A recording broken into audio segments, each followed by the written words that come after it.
could feel it crawling across his skin. The mosquito landed on his forearm, delicate legs probing for the perfect spot. He didn't flinch, didn't swat it away. Instead, Dr. Jesse Lazier sat perfectly still, watching through a magnifying glass as the insect's needle-like proboscis pierced his flesh and began to drink. He knew exactly where this mosquito had been. 5 days ago, it had fed on a yellow fever patient, a soldier dying in a Havana hospital, vomiting black bile and screaming in delirium. That same virus was now flowing through the mosquito's saliva, entering Lazier's bloodstream with every tiny pump of its feeding tube. He picked up his pen with his free hand and wrote, September 13th, 1900, Mosquito 605, self-inoculation. This wasn't an accident. This wasn't a lab mistake. This was a choice. Because in 1900, yellow fever was slaughtering thousands, and no one knew how it spread. Cities were being abandoned. Ships were quarantined at sea. Entire families were wiped out in a week. The world was desperate for answers. And Jesse Lazier was willing to become the experiment that would either prove his theory or kill him in the process. Spoiler alert, it did both. But to understand why a brilliant doctor would let a disease-carrying mosquito feed on him, like some kind of death wish science experiment, we need to go back to a time when yellow fever wasn't just a disease. It was the apocalypse.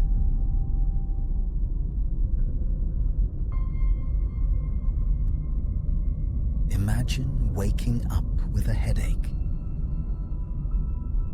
Nothing serious, just a dull throb behind your eyes. Maybe you slept weird. Maybe you're dehydrated. You take some aspirin and go about your day. By afternoon, the headache is worse. Your muscles ache. You're shivering despite the tropical heat. By evening, you're burning up with fever, vomiting into a bucket too weak to stand. By the next morning, your skin has turned yellow.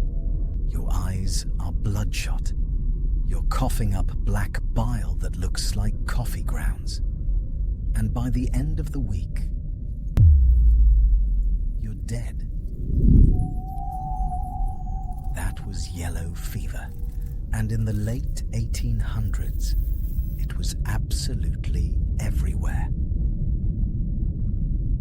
It swept through port cities like a wildfire: New Orleans, Memphis, Havana, Rio de Janeiro. Entire neighborhoods would be thriving one week, then ghost towns the next. Bodies piled up faster than gravediggers could bury them. The smell of death and disinfectant hung in the air like fog. People called it Yellow Jack, a nickname that made it sound almost friendly. But there was nothing friendly about it. It killed 10 to 50% of the people it infected, sometimes more. And the worst part, no one knew how it spread. Some doctors thought it was bad air, miasma rising from swamps and sewers. Others blamed contaminated water, spoiled food, or dirty clothing. Some even thought it was divine punishment. Every city had a different theory. Every theory had a different cure. None of them worked. Hospitals overflowed with patients who would never leave. Priests gave last rites to entire families. Ships arriving from the Caribbean were set on fire at the docks to stop the disease from spreading inland. And through all of this chaos, governments were throwing money at anyone who claimed they could solve it. Hence, the U.S. Army Yellow Fever Commission. In 1900, the U.S. military had just taken control of Cuba after the Spanish-American War. But they had a problem. American soldiers were dying faster from yellow fever than they ever did in combat. Something had to be done. So they assembled a team of the smartest medical minds they could find, led by Dr. Walter Reed, a respected army physician with a reputation for getting results. And among that team was a quiet, obsessive researcher named Dr. Jesse Lazier, a man who was about to risk everything on the most dangerous hunch in medical history. That maybe, just maybe, the killer wasn't in the air. It was in the bite.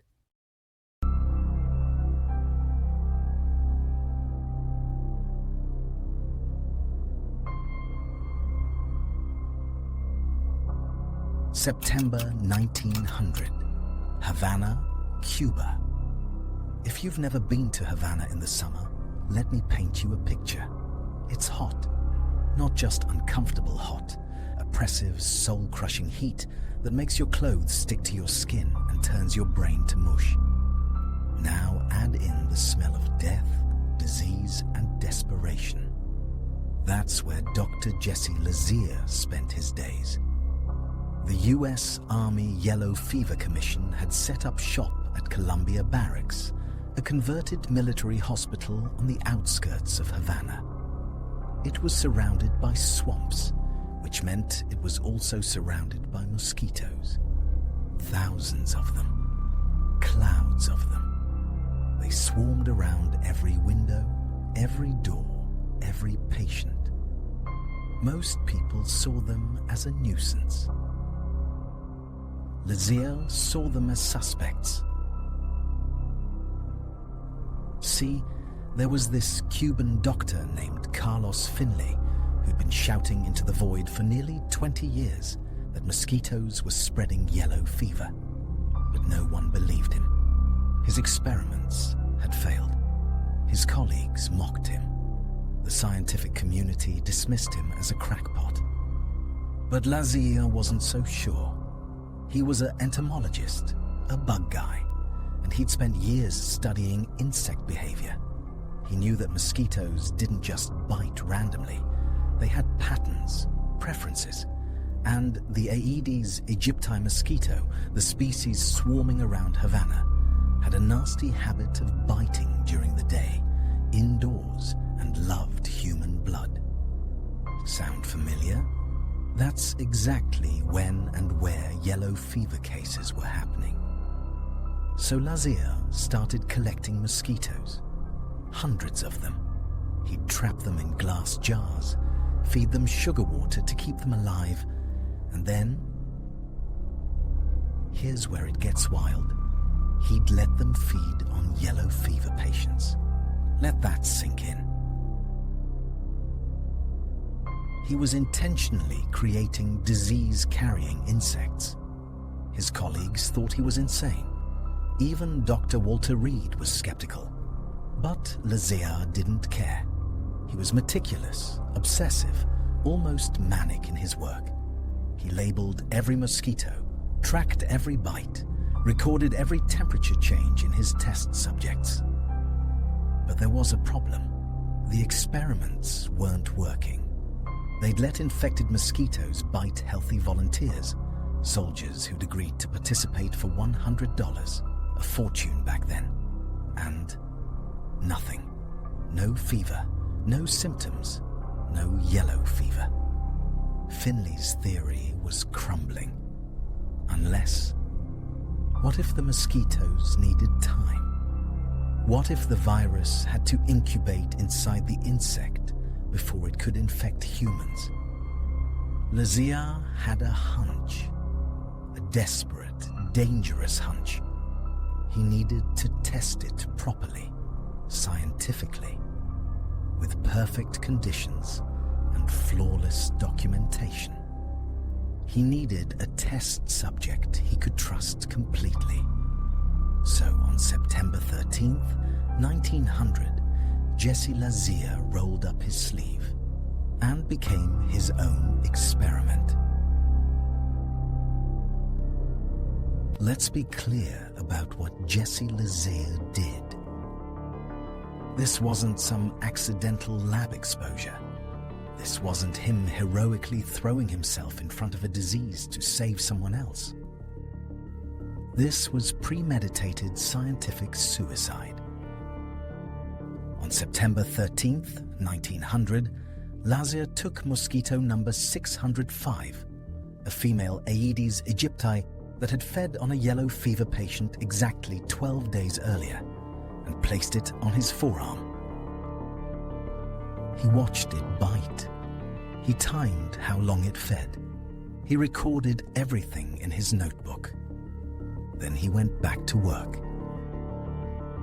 For 3 days, nothing happened. He felt fine, maybe even relieved. Maybe the theory was wrong after all. But on day 4, the headache started. By day 5, he was running a fever. By day 6, his colleagues found him curled up in his quarters, shivering violently despite the Cuban heat, his skin turning the telltale yellow of the disease he'd spent months studying. And here's the thing that'll break your heart. Even as he was dying, he kept taking notes. He documented his symptoms, his temperature every hour, the progression of the disease. He turned his own death into data because he knew that this was the proof the world needed. His colleagues begged him to rest, to stop working, to let them care for him. He refused. On September 25th, 1900, just 12 days after that fateful mosquito bite, Dr. Jesse Lazier died. He was 34 years old. He had a wife, a young child, a whole life ahead of him. But in his final moments, delirious with fever, yellow-skinned and coughing blood, he managed to whisper something to the doctor at his bedside. "I did it. I proved it." And he was right. His death wasn't tragic. It was a weapon that would finally kill yellow fever. When Dr. Walter Reed opened Jesse Lazier's notebook, he wept. Page after page of meticulous observations, temperature readings, symptom progressions, the exact timeline from bite to death. It was all there, the proof they needed. Lazier's self-sacrifice had given them something no failed experiment could: perfect, undeniable data. Reed immediately assembled a new round of experiments, this time with paid volunteers who knew the risks. They built special mosquito-proof rooms. They controlled every variable. They let infected mosquitoes bite healthy subjects while documenting everything. And one by one, those subjects developed yellow fever. The mosquito theory was confirmed. For the first time in human history, scientists had proven that a disease could be transmitted by an insect, not by bad air, not by contaminated water, by a tiny, blood-sucking bug that most people didn't even think about. The news spread like wildfire. Within months, cities across the Caribbean and American South launched massive mosquito eradication campaigns. They drained swamps, covered water barrels, installed screens on windows and doors, fumigated entire neighborhoods. And it worked. Yellow fever cases plummeted. Cities that had been ghost towns repopulated, trade routes reopened. The disease that had terrorized the Western Hemisphere for centuries was suddenly manageable. The Panama Canal, which had been abandoned because workers kept dying of yellow fever, was finally completed in 1914, all thanks to mosquito control measures inspired by Lazier's work. His discovery didn't just save thousands of lives, it saved millions. It laid the groundwork for understanding malaria, dengue, Zika, West Nile virus, and every other mosquito-borne disease we fight today. Every mosquito net, every bottle of insect repellent, every public health campaign about standing water, all of it traces back to the man who let mosquito number 605 drink his blood. But here's the tragic irony. Jesse Lazier never saw any of it. He died before the headlines, before the celebrations, before cities were saved and the Panama Canal was built and medical textbooks were rewritten. He died in a small, sweltering room in Cuba, surrounded by the mosquitoes he'd spent his life studying. No parade, no medal, no last-minute miracle cure. Just data. Cold, perfect, life-saving data. Today, if you Google yellow fever discovery, you'll probably see Walter Reed's name first. There's a military hospital named after him, a medical medal. He got the credit because he was the lead investigator, because he published the findings, because he lived. Lazier got a footnote. But here's what history often forgets. Reed didn't take the bite. Lazier did. Reed didn't turn himself into a test subject. Lazier did. Reed didn't die at 34, leaving behind a grieving family and a notebook full of proof that would save the world. Lazier did. And maybe that's the real story here. Not just that science can conquer disease, not just that mosquitoes can kill, but that sometimes the greatest breakthroughs in human history come from people who are willing to sacrifice everything. Not for glory, not for recognition, but because they believe the truth is worth dying for. Jesse Lazier believed it. And because he did, millions of people who never knew his name got to live. So the next time you slap a mosquito on your arm without thinking twice, remember, someone died to prove that little bug was dangerous. And his name was Jesse Lazier. Think that was intense? Wait until you hear about the Soviet surgeon who cut out his own appendix with a mirror and a scalpel in the middle of Antarctica with no one to help him. That story's next.